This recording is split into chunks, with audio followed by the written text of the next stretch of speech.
दोस्तों, झारखंड सहायक आचार्य भर्ती 2024 मैं आपको बता दूं, क्लास 1 to 5 के लिए टोटल एग्ज़ाम कंप्लीट हो चुका है और 6 to 8 के लिए एग्ज़ाम चल रहा है। उसमें पेपर 1 और पेपर 2 सबका कंप्लीट हो चुका है। पेपर 3 का आज से स्टार्ट हो गई है। आज तीनों शिफ्ट में जो प्रश्न पूछे गए, मैं तीनों को बात करने जा रहा हूँ, यानी तीनों शिफ्ट का एनालिसिस करने जा रहा हूँ। तो दोस्तों, उसी के रिगार्डिंग में आज लेके आया हूँ झारखंड सहायक आचार्य पेपर 3 जो कि 18/7/2024 यानी कि आज हुआ। तीनों शिफ्ट में हुआ, तीनों का मैं एग्ज़ाम एनालिसिस बताने जा रहा हूँ।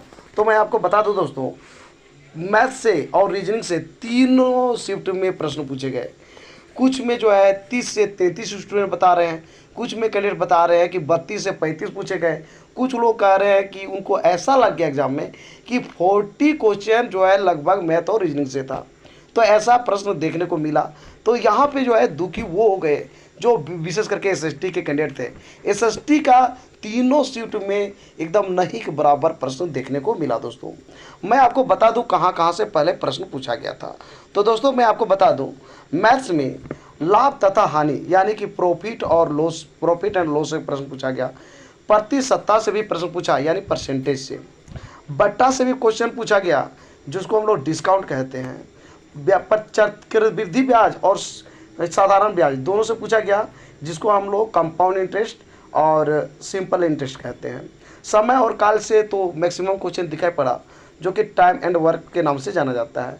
त्रिभुज से भी एक क्वेश्चन पूछा गया यानी ट्राइंगल से, और वृत्त से भी तीनों शिफ्ट में क्वेश्चन एक एक दिखाई पड़ा जो इसको कि हम लोग सर्कल कहते हैं।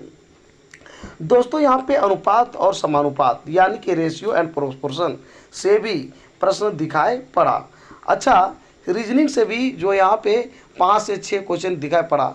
मिला जुला के बहुत ज़्यादा प्रश्न मैथ्स और रीजनिंग से दिखाई पड़ा तीनों ही शिफ्ट में। किसी में रीजनिंग में ज़्यादातर प्रश्न पूछा गया तो किसी में एवरेज पूछा गया। लेकिन जो दोस्तों रीजनिंग से प्रश्न अच्छा पूछा गया, जितना उम्मीद किया जाता था उससे ज़्यादा पूछा गया। मैथ में तो उम्मीद से ज़्यादा पूछा गया। तो मैक्सिमम क्वेश्चन लोगों को परेशानी से लिए हुआ कि जो प्रश्न यहाँ पर पूछे गए थे वो आपका रेलवे, एसएससी और बैंकिंग के जो सिलेबस है उसके आधार पर यानी उसी के स्टैंडर्ड पर यहाँ पर क्वेश्चन दिया गया। क्वेश्चन साधारण नहीं थे, जो भी मैथ्स और रीजनिंग में थे उसको जो है लंबा से लंबा क्वेश्चन दिया गया जिससे कि टाइम टेकन ज़्यादा लगा। जो कैंडिडेट बनाए उनको टाइम टेकन ज़्यादा लग गया और कुछ जो नहीं बनाए उनको समझ में ही नहीं आया कि इतना लंबा क्वेश्चन में क्या उलाट पुलाट दिया है, क्वेश्चन समझ से बाहर लगा। विशेष करके जो एसएसटी से पढ़ाई की है उनको ज़्यादा प्रॉब्लम हुआ। मैथ्स और साइंस में भी जो पढ़ाई की है मैथ साइंस से उनको भी यहाँ पर प्रॉब्लम हुआ, इसलिए कि जो प्रश्न थे वो लंबे लंबे यहाँ पे दिखाई पड़ा दोस्तों, यानी कि सिंपल प्रश्न यहाँ पर नहीं दिखाई पड़ा। दोस्तों, चैप्टर वही था, आपका सिलेबस कहा जाए तो वही था।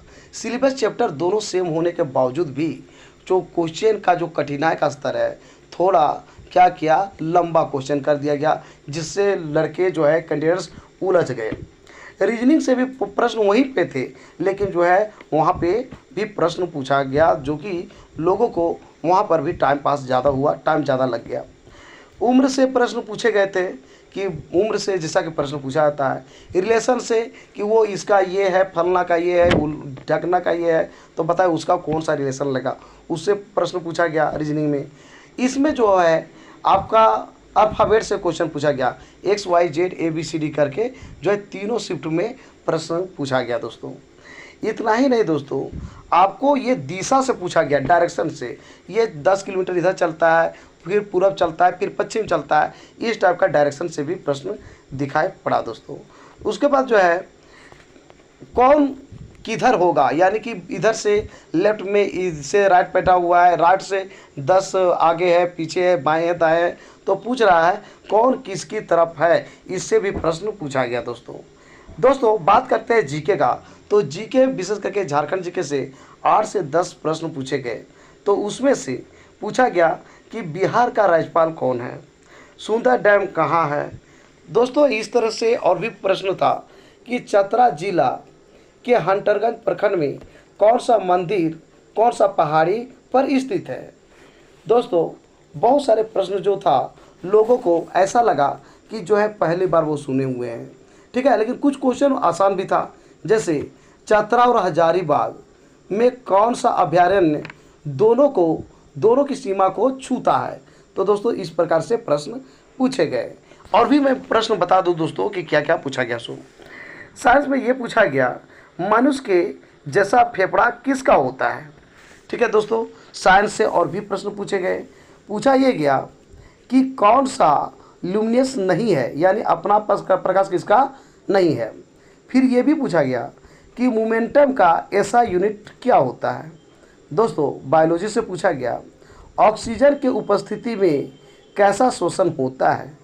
क्वेश्चन और भी पूछा गया दोस्तों, डीजल और कार्बन से कौन गैस निकलता है।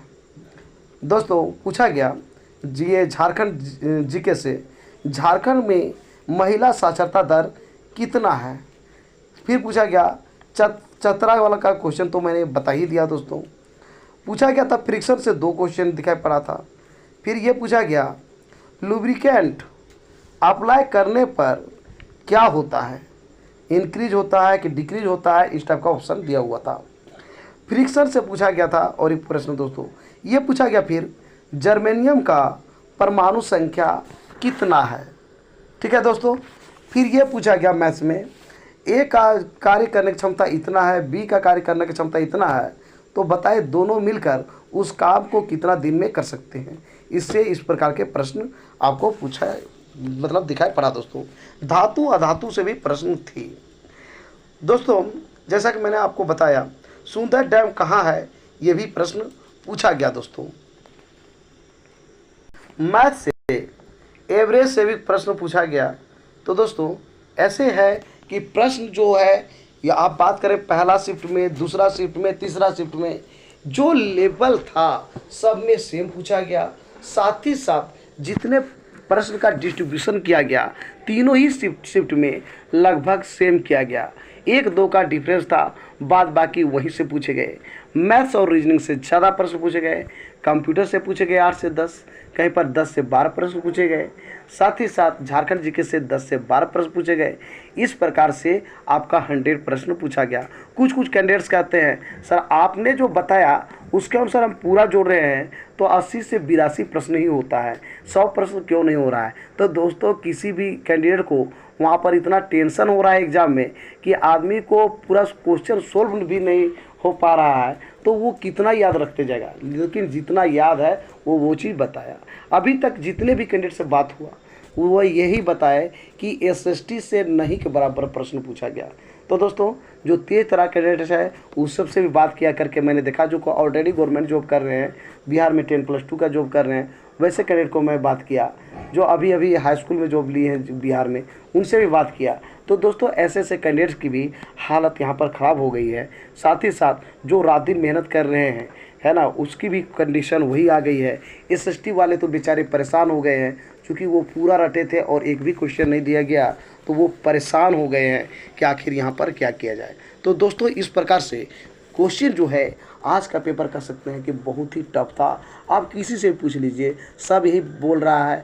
आपका जो मैं आज जो आफ्टरनून को मैंने बनाया था ये वीडियो, उसका जो कमेंट बॉक्स चाहिए वहाँ पर भी आपको मिल जाएगा। कुछ कैंडिडेट जो है वहाँ पे लिख रहे हैं कि आज का प्रश्न बहुत ही कठिन था, तो जो एग्ज़ाम दिए हैं वो लिख रहे हैं। तो मिला जुला के बात करते हैं कि प्रश्न का जो है लेवल आज हार्ड था। मेरे साथ जो है आज 2 कैंडिडेट मिले जो कि मेरे यूट्यूब को फॉलो करते हैं, तो वैसे कैंडिडेट भी यही बताए कि सर क्वेश्चन बहुत ही टफ लगा। तो इस प्रकार से आज का प्रश्न बहुत ही टफ रहा। अब देखना होगा कि कल क्या होता है। हो सकता है दोस्तों कि आज एसएसटी का प्रश्न ना पूछा लेकिन कल पूछे, इसलिए आप जो है ज़रूर तैयारी एसएसटी का भी करके जाए। लेकिन जो प्रश्न पूछा गया है दोस्तों वो चैप्टर का जरूर देख लें, वहाँ से निश्चित जो है आपको प्रश्न दिखाई पड़ेगा। क्योंकि इतिहास रहा है 1 to 5 में और 6 to 8 में भी पेपर 1 और पेपर 2 को आप देख लीजिए। जहाँ से स्टार्ट किया जो चैप्टर, वो चैप्टर को छोड़ा नहीं। भले 1-2 प्रश्न है वो बाहर से उठा दिया, वो अलग की बात है, लेकिन जहाँ से प्रश्न एक बार पूछा गया उस चैप्टर को छोड़ा नहीं। इसको याद जरूर रखिएगा। और ये भी याद रखिए कि आप एसएसटी का भी तैयारी कर लीजिए कि कल के दिन में ऐसा ना हो कि आपको परेशानी झेलना पड़े। तो दोस्तों कैसा लगा मेरा आज का एनालिसिस जरूर हमें बताएं इस वीडियो कमेंट बॉक्स में। यदि ये वीडियो आपको अच्छा लगा दोस्तों तो इस वीडियो कर दीजिए लाइक, चैनल को करिए सब्सक्राइब और ज़्यादा से ज़्यादा दोस्तों को इस वीडियो कर दीजिए शेयर। तो दोस्तों फिर मिलते हैं एक नए और ऑथेंटिक वीडियो के साथ, तब तक के लिए हमें इजाज़त दीजिए। धन्यवाद।